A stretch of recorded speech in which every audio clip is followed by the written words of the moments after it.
cắt không nhanh quá này. Không cắt à? Nó cắt. Khi nào nó đọc thì cắt đi. Khi nào nó bật nhanh, khi nào nó kêu bip ngon là tắt đúng không? Xuất phát thôi. Tắt đi luôn. Nó hồi xuất phát ra, nó kêu bip ngon mình mới tắt chứ. Đi qua thì anh kia họ còn thấy cái mặt này. Hết.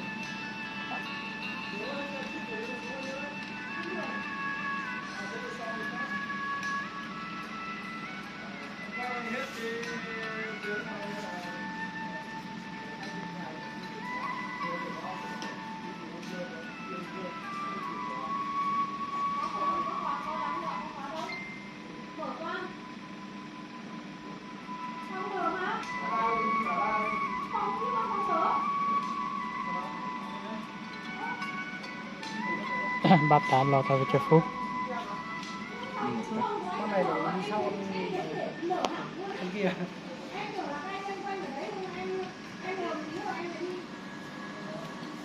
Một cái tắt rồi cho anh thế là Đấy.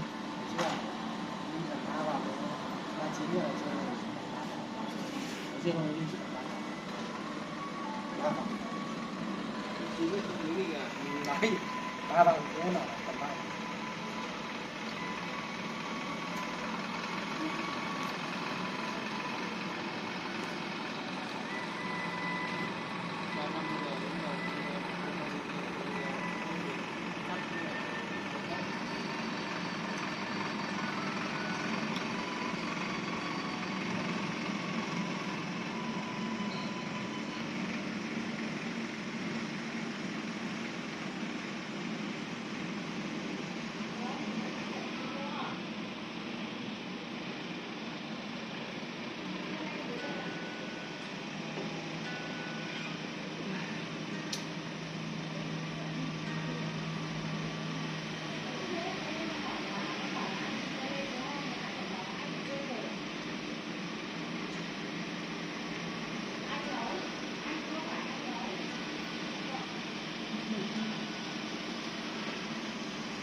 bây giờ thôi.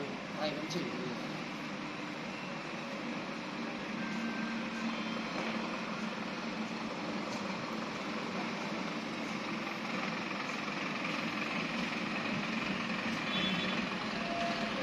sẽ là cái này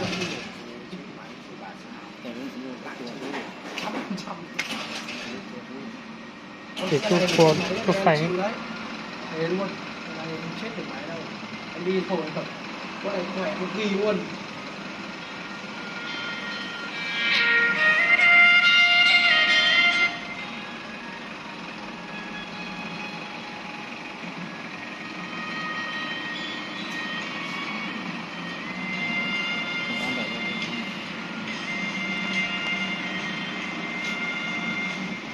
trả đàn bách thành phố có lửa ta biết trời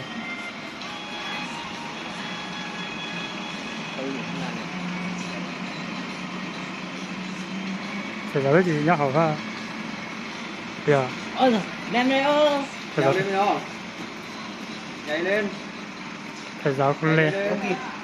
Đi shop ba.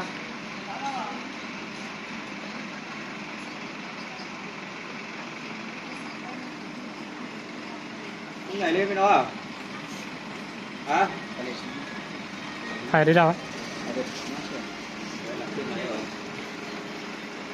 Sau con 3 chiến kia 2 chiếc máy nhỉ?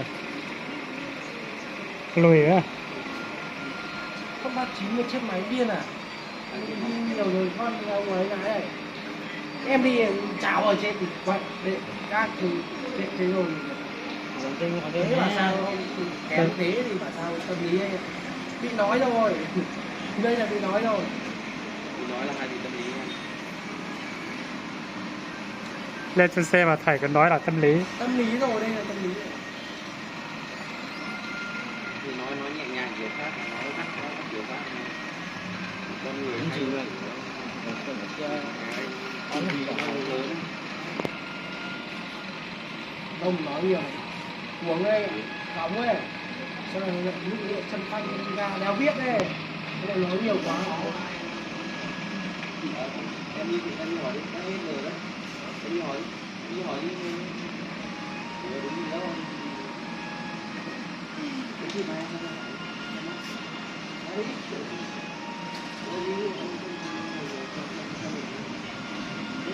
Đã hỏi cho mà thầy cho.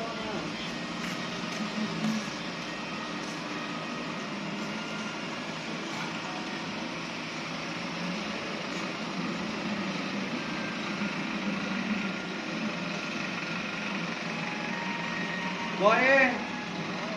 Hả? Ngay đi đứng kia. Với tay rồi. Với tay à?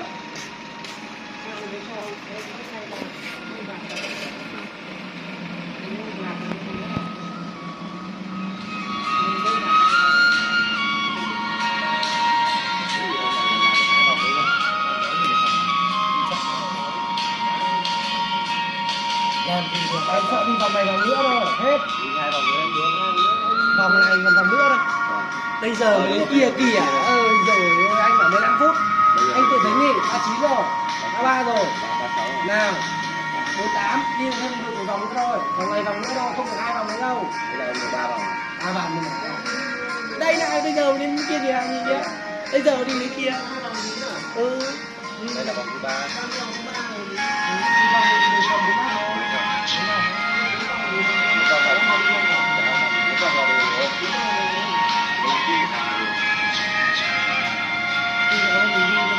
Vướng cơ mà vướng nhiều ấy, đông này.